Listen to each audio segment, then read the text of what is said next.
This is Parvez Ahmed. I want to begin by acknowledging and extending a deep sense of gratitude for MCC for affording us this platform, for inviting me to come and share some words with you. It has been a long time that we have been together as a community, and I imagine like all of us, you feel the pangs of that longing to be with community again in the masjid and in our beloved MCC. So insha'Allah, God willing, that will happen soon enough with everyone's health, well-being, and safety. But these platforms, I imagine many of you have either sat in on or attended these type of Zoom meetings and content that's being out there. And one of the blessings, you could say, of being in lockdown like this, or being in this kind of quarantine period where we are isolating from communal gatherings, is that a lot of Muslim organizations, a lot of organizations at large, have continued to offer programming via the technology that we have available to us by Allah's fadl. So, this Zoom or what have you, these type of sessions have become interestingly commonplace. But I've been asked to sort of come to you today and to offer some reflections. I imagine if you are like me, you are consuming not only news, but information, seeing what is happening right here in America, right here in the streets of our towns, our communities, our cities. And we have feelings, and we should reflect on these moments. I have two children, and I often tell my children, or I've been telling them more recently, certainly, that these are historic periods. This is a historic time that we live in, and I encourage them to reflect on and sit with, what they're witnessing, what they're seeing around them. And so these are certainly historic times, unprecedented. One could argue, certainly make an argument, unprecedented in most of our lifetimes, and perhaps even unprecedented in terms of not only America's history, but the history of the world, even at large, in terms of so many different things that have coalesced and come together that have brought us to this moment in this time and space, in this time and place. And what began, as a sort of a normal year, what we anticipated would be the beginning of a new decade, the end of another decade, and the beginning of a new. We found ourselves in the midst of a global pandemic, coronavirus. And we certainly had a lot of responses and reflections on what we were experiencing by way of that global pandemic, and a pandemic that seemed to hit America in particularly very hard with regards to our numbers alone. That pandemic has not gone anywhere. That pandemic, that virus, that disease that is afflicting so many of us is still here. And in the midst of that, and the economic and social reverberations and impact that virus, that pandemic had on us as a collective, on us as a community, while we were sort of grappling with that, the new normal of physical distancing, the new normal of not being able to congregate, the new normal of not being able to come together in communal space, the new normal of a Ramadan almost entirely in isolation from others, be it community, but also friends and family alike. So while we were sort of adjusting and recalibrating our lives, according to this new sense of normalcy or this new normal, we had the George Floyd in Minneapolis that precipitated and led to the communal outcry, protest, demonstrations that we are seeing and we are experiencing in the streets of our cities, our communities today. And so there's certainly not a limited amount or a paucity of things to reflect on. If we are cognitive beings, if we have any sense of reflection, of a sense of where we fit in with regards to our communities, our country, our world, we feel something, and we are sitting with a great deal of emotions. And I imagine some of us, to the best of our abilities, are being active, trying to participate to the best of our abilities in what is happening around us. And so I want to talk about those two things in particular, both the coronavirus and the racial injustices that have led us to the kinds of demonstrations and protests that we are seeing today. It's interesting. Today is June 12th. June 12th actually, interestingly enough, marks the anniversary of two things, both in my mind and estimation related, and related to what we are talking about. One is that on this day in 1963, Medgar Evers was assassinated. Now, if you don't know who Medgar Evers is, then I suggest that you certainly do your research, Google Medgar Evers, and look up his life and legacy. He was a great civil rights leader who was assassinated, killed by a white supremacist who did not face charges and was not brought to justice for 30 years, 3 decades after killing Medgar Evers, one of the great civil rights leaders of our time and of American history. So on this day, he was assassinated. June 12th also marks the anniversary of, and it's become known as Loving Day. And no, that's not some sort of variation, and it's not an invented Hallmark holiday, and it's not it's not related to Valentine's Day in any way. What Loving Day celebrates is the Supreme Court case of Loving versus Virginia. And again, if you don't, or if you're not familiar with that case, Google Loving v. Virginia. Loving versus Virginia, the state of Virginia. And the Supreme Court case the ruling came down today, and it was decided that the Supreme Court essentially struck down bans in minimum of 16 states that had actual official legal bans and policy on their books, on their state, in their state statutes, that prevented interracial marriages. So if you were a Black woman, you could not marry a white man. If you were a white woman, you couldn't marry a Black man.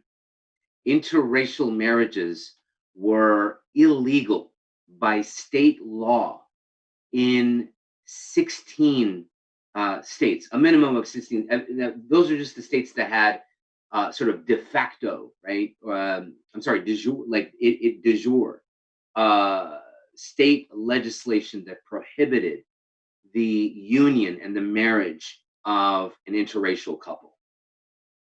And so that Supreme Court case was struck down, those state statutes were struck down today by the Supreme Court.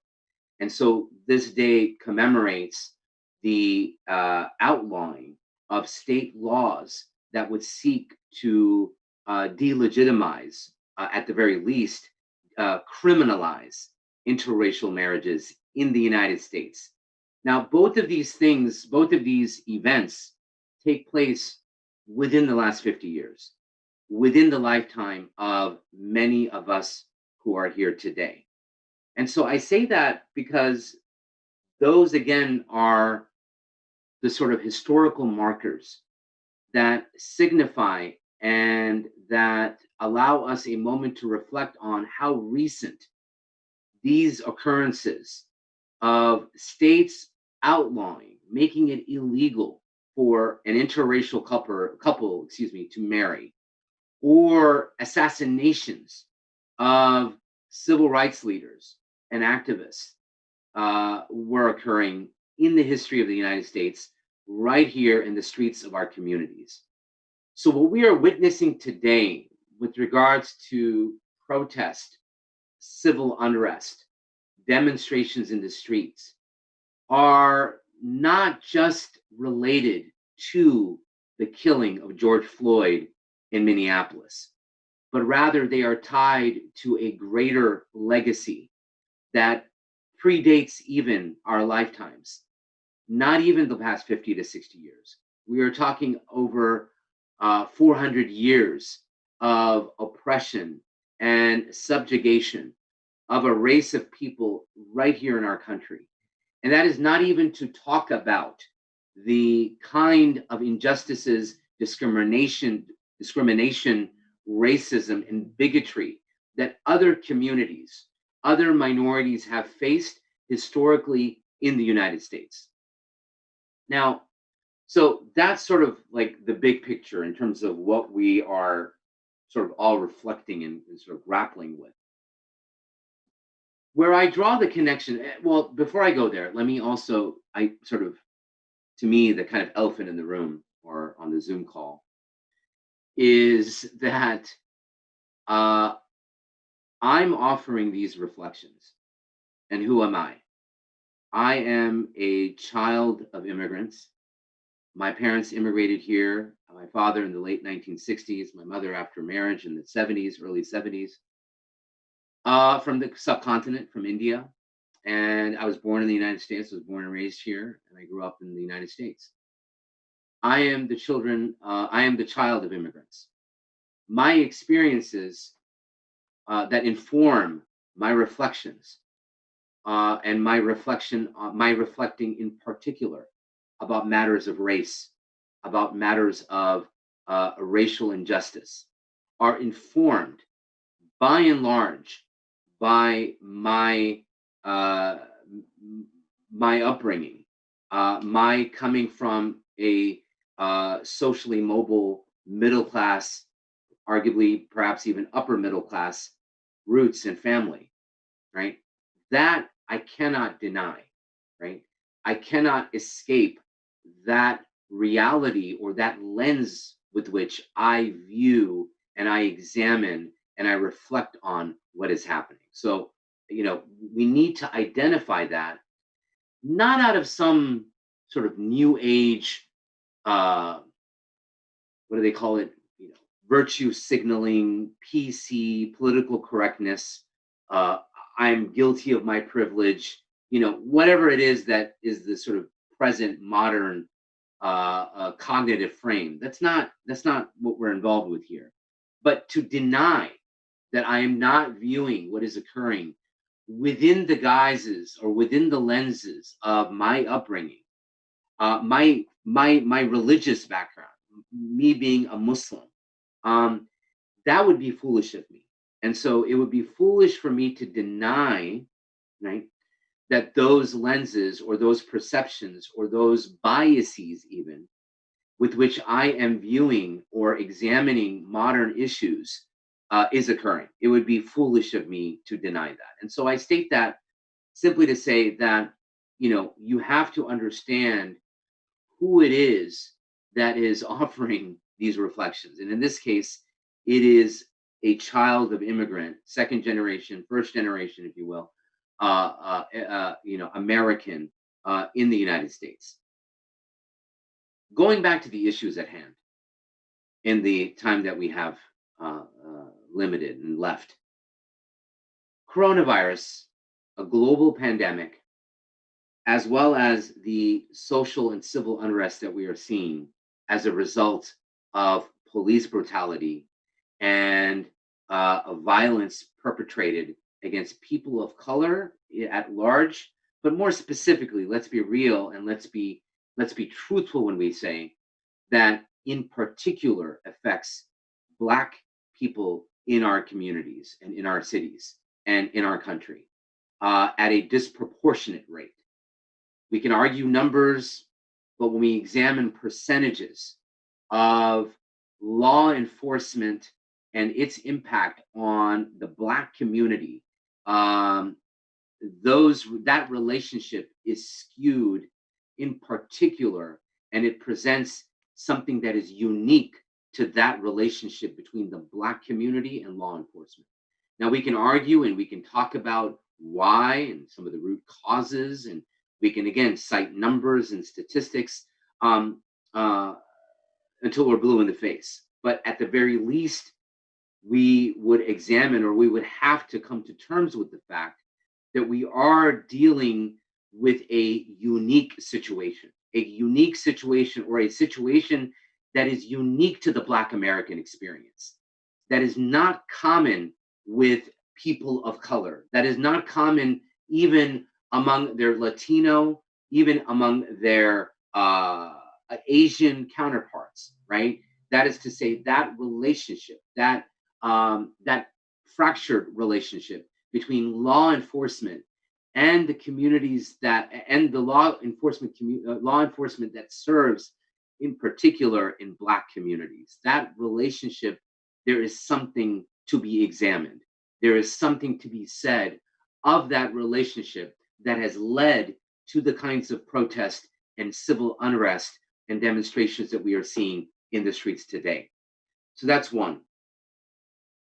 But the global pandemic, as I said, which is, as some would call it, the invisible enemy or the invisible reality that is still in our midst, hasn't gone anywhere, right? We are physically seeing the realities of demonstrations and protest. What we are not seeing is the virus that is still just as contagious by most accounts, by the opinion of most health officials, that is just as contagious, that is just as deadly, and so that hasn't gone anywhere either, and in most likelihood will not go anywhere. And so we are pausing and reflecting on these two cataclysmic events in our nation's history, where I feel that those two occurrences, or what is happening, are interrelated. Before I comment on them individually, I want to examine what they say, or what the coronavirus pandemic, as well as the events that have led to the kind of protests and civil unrest that we are seeing in our streets, what those two things have in common. What they have in common is that they have unveiled, they have lifted the curtain, as it were, with regards to systemic and serious problems in the social and infrastructural fabric of our country. So let me restate that. What both the global pandemic, and again, if we believe the numbers, or if we examine the numbers, the United States has the recorded numbers of both cases as well as deaths. Now, again, one may argue about the numbers and so on.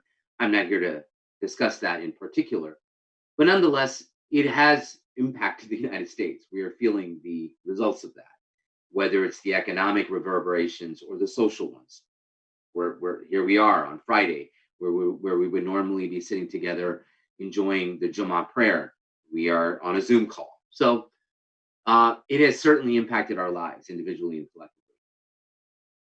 What both the pandemic and its impact on the United States, as well as race relations, what both of those issues have in common is that they have unveiled to us, if we didn't know so already, the inherent problems, social, cultural, and infrastructural problems of the United States, of our country, right?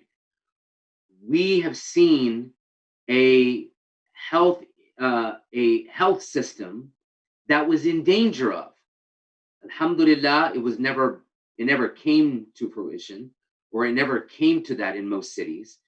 But a healthcare system, a healthcare infrastructure that came near capacity and collapse, right? And certainly in cities like New York, even in places like Chicago, Detroit, um, parts of Southern California, I mean, all around the country, right? There are certainly hotspots where the impact was far more severe. But by and large, what the global pandemic exposed was the inherent deficiencies of a healthcare system in a country that is a global leader, right? That is not a third world country. That is a so-called first world country, right? The global superpower, right? The supreme economic power, whose hegemony is global. That country had a health care system and infrastructure that was so inherently deficient and flawed, right, that it came near collapse at facing a pandemic the nature of the coronavirus. And so it exposes to us the inherent structural deficiencies, in this case, the structural deficiencies of our healthcare system, but nonetheless, deficiencies in our country's infrastructure. We pay taxes. We're here as citizens, right? We claim that America, this great city on the hill, this great beacon of freedom and beacon of democracy and civilization at its zenith and peak, the inherent flaws of that sort of inherent or that feeling of American hegemony and supremacy, right? That is something that this global pandemic has, in my mind, rightfully exposed to us. So it has exposed to us certain things that we just assumed that a country like the United States would be able to afford the most vulnerable populations in its communities, in its cities, in its citizenry. The opportunities to avail themselves of a healthcare system that was sufficient to meet the needs of that population.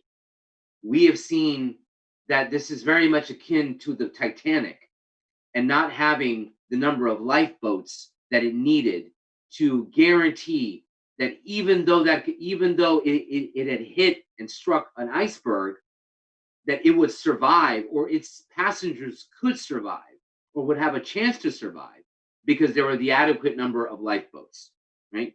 Can't think of an analogy better than that right now, or on the fly, as it were. But that's sort of what we're dealing with in terms of what the pandemic exposed about our healthcare system and the inherent flaws therein. Now, where it is also related to the issue of Black protest and the suffering of, in particular, the Black community in the United States, is that the global pandemic also, the numbers show, impacted communities of color, Latino community, but also in particular the Black community in disproportional rates. I think right now we're about at 116,000 deaths. And I don't have the statistics in front of me, but and I apologize for that. But I imagine a simple Google search can reveal this. Those 116,000 people, it was disproportionate in terms of the number of people that have died from the Black community compared to their other minority counterparts, and certainly compared to the majority white population in the United States.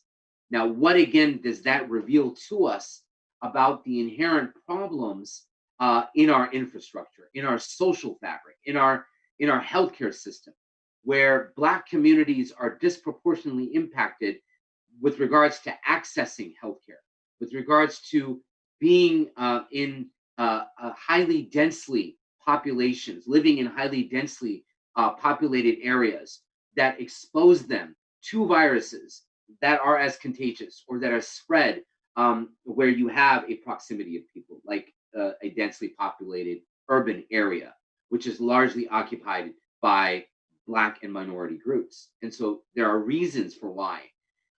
There are certain inherent reasons with regards to, as I said, access to healthcare. People in the Black community suffering from illnesses like diabetes, heart disease. Again, that has disproportionately impacted that community in particular with regards to their religion, with regards to their other minorities, and certainly the majority population. Now, again, if I can sort of all kind of bring all of this together in the kind of brief time that we have before us, is that we as Muslims, brothers and sisters, have to be not only careful of the voice that we can offer, because I think that we have very meaningful voices in our communities that can address these issues, right? Whether it's the healthcare crisis or it's the issues that are afflicting, in particular, the Black community. And I think that we as Muslims are almost uniquely situated in that we represent, or our community, if we look at the numbers, African Americans, Black Americans constitute the largest number, right, of American Muslims in the United States. Furthermore, the number of doctors and people who work in the healthcare industry that come from within the Muslim community. Our community is saturated with people who are involved in the very healthcare system that we've been examining, or that we have been discussing, or that we've been talking about and looking at with regards to the coronavirus. So why I say that the Muslim community is almost uniquely placed to address or to begin to engage in these issues is because of simply the demographic and statistical makeup of our communities. But the other onus that we have, brothers and sisters, is to identify that, much like the healthcare crisis and the ways in which coronavirus has impacted communities in particular, as well as the issue of police brutality and how it has impacted, in particular, the Black community, is that we have a certain level of house cleaning to do ourselves as a Muslim community at large, regardless of our particular ethnicity, regardless of our individual ethnicities. We have to identify that as a community, we also, the Muslim community in the United States, we are also disproportionately impacted by the healthcare issues, the kind of inherent health risks that expose individuals to the high mortality rates with regards to the coronavirus or any other illness. We as a community, the numbers of people who we in our own midst who suffer from heart disease, who suffer from diabetes, who live sedentary lives, who don't eat right, don't eat nutritious food, and our lack of physical activity and living a sedentary life, we have to examine that those healthcare issues are as rampant in our communities as they are in any other community. And so we have to begin to look at our lifestyle, how we as a community, individually and collectively, how we are living our lives. Are we living lives that are of health and nutrition and access to good nutrition and healthcare and advice and so on, right? So that's with regards to the healthcare issue. With regards to the fact that we also, with regards to house cleaning as a community, is to examine that we are not somehow absolved of or free from or immune from the virus of racism, right? That also is something that we find in our communities, and we can wrap ourselves in the platitudes or in the ideals that are presented, not platitudes that are presented, but platitudes that we sort of assuage ourselves with. But with regards to the ideals of our religious faith, that certainly speak to issues of equality, of egalitarianism. But those ideals often fall short with regards to how we as communities coexist right here in the United States in particular.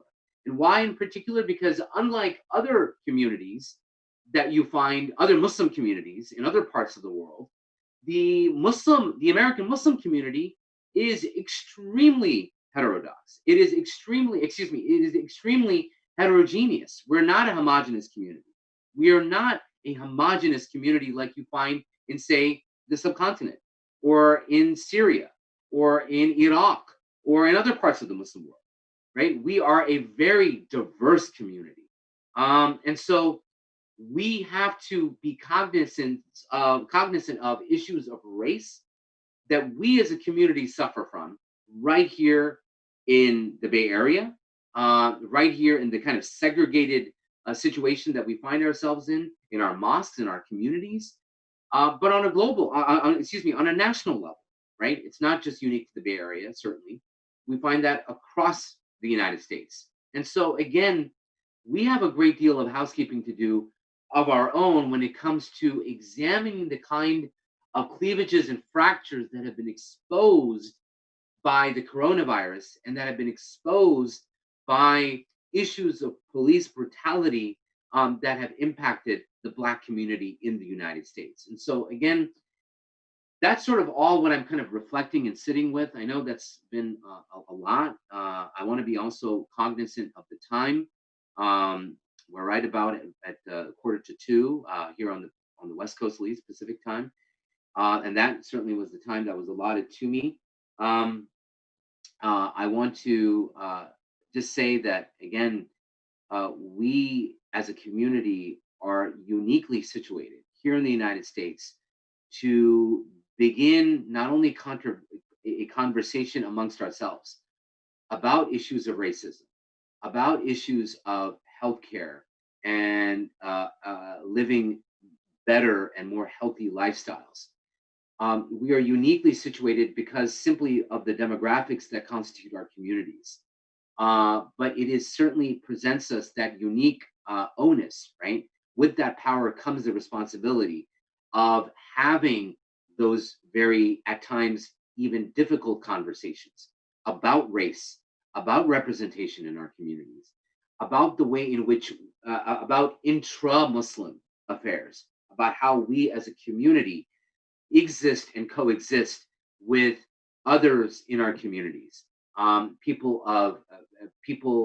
The growing population of Latino Muslims, the always present and present before we immigrated here, population of Black American Muslims. So we as a community, again, have that by the fadl of Allah, that responsibility and that unique privilege of being in a community that is as diverse as we are and that has access to leading experts in issues of policy and healthcare and so on, that it is important and the onus is upon us individually and collectively to engage in a conversation. So I pray that Allah subhanahu wa ta'ala, I pray that Allah keeps us safe. I pray for the well-being of our communities, pray for the well-being of our families, the health and safety of our families. I pray for the well-being of our country. I pray for the well-being of the social fabric that makes up this country. I pray that Allah heals our nation, heals us from the affliction of coronavirus, but that Allah also heals us from the afflictions of racism, of bias, of prejudices, of bigotry that have prevailed for far too long and that have been far too long part of the human experience. But just because it's been a part of the human experience doesn't mean that we don't need to expiate from the sins of those experiences or from our individual and collective deficiencies and weaknesses with regards to those particular issues. So I pray that Allah heals us. I pray that Allah is gentle with us. I pray that Allah guides us. I pray that Allah guides us to engage with one another in love, in peace, and mercy. and that Allah subhanahu wa ta'ala heals us individually and collectively. Stay safe out there, stay engaged, and continue to support your local organizations. MCC is finding itself, like every other mosque out there, in a very unique place where it cannot hold communal space, so it cannot open its doors for large gatherings anymore. But these organizations, these masajid, these mosques, are supported entirely by the support of people who are its congregants. And so we are a community right now without physical congregants. We are not a community without spiritual congregants. And so let us continue to support our communities. Thank you to MCC again for affording us this platform, this venue. Pray for me, pray for each other. سبحانك اللهم وبحمدك أشهد أن لا إله إلا أنت وأستغفرك وأتوب إليك. بعد أعوذ بالله من الشيطان الرجيم والعصر إن الإنسان لفي خسر إلا الذين آمنوا وعملوا الصالحات وتواصوا بالحق وتواصوا بالصبر. السلام عليكم ورحمة الله.